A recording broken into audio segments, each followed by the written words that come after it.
Good morning, I'm Mike Sands with your sports report. Well, Ole Miss's success in their first year under head coach Hugh Freeze translates to more dollars for the Rebels head coach. Freeze earning an annual raise of $500,000, bringing his pay to $2 million a year. Plus gets an extra year tacked on to the end of his deal. It's back up to 4 years, the most allowed by state law. His assistant's also getting a pay bump with a 10% increase awarded to Freeze's assistant pool, plus promised improvements to the school's indoor practice facility. And Freeze with breakfast plans on Saturday when he'll be addressing Team Mississippi before they take on Alabama in their annual All-Star meeting.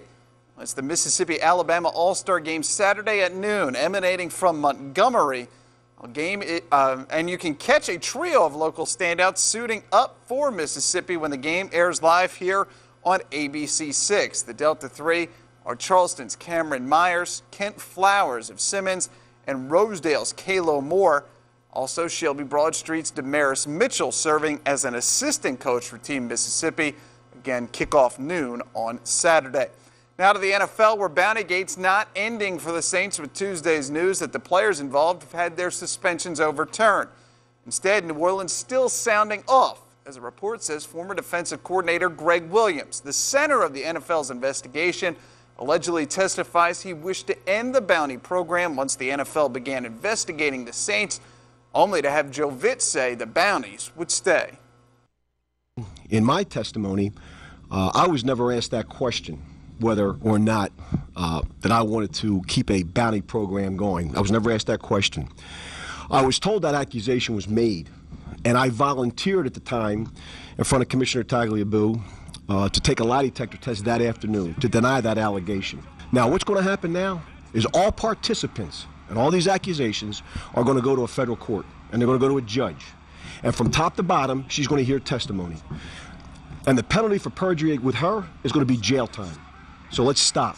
Let's stop. That's the scorecard right now. I've already served my time.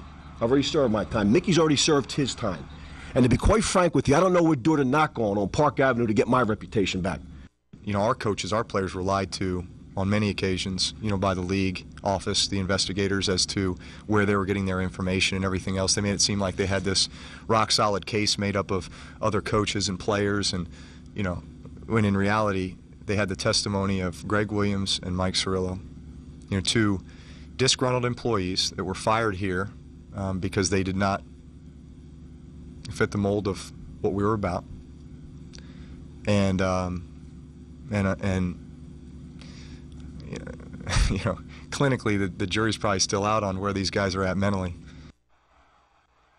And oh, by the way, the Saints do have a game this Sunday. They host the Tampa Bay Buccaneers for a noon kickoff. It's yours on Delta Fox. And that's going to do it for your morning sports. Now back to you.